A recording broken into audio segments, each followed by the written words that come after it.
tak. Det vil jeg. Fantastisk.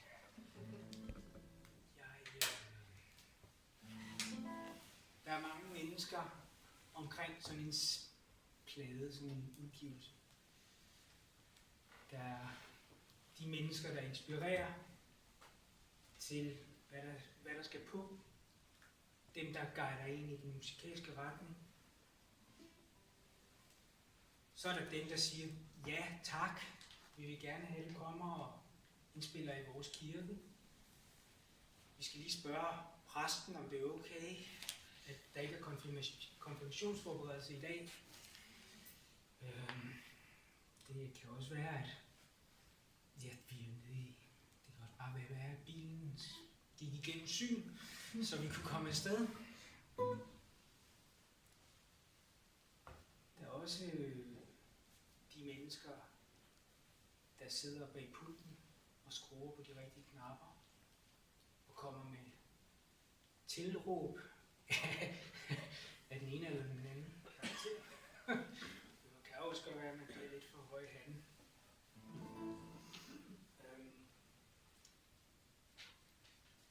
Og så er der selvfølgelig dem,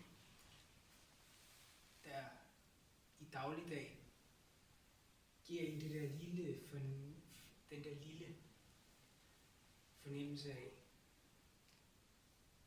det er okay, hvad du gør. Det er godt nok.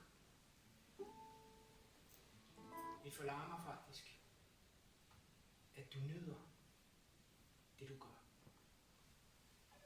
Og hvis du gør det, så er det godt nok. Så er det okay.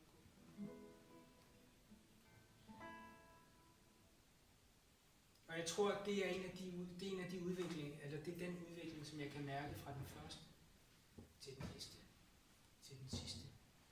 Gradvis er der kommet mere nydelse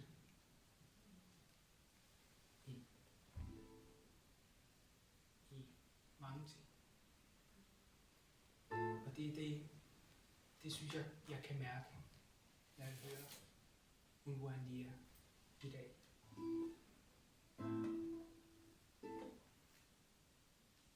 Men det ekstra nummer, jeg vil spille, er faktisk ikke fra den CD i første nummer.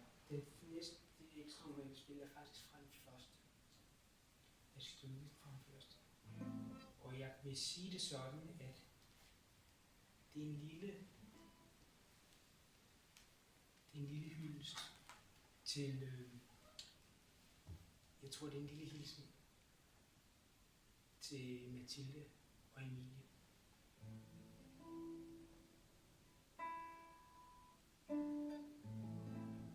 Stykket hedder Just a Little Something for Goldfish.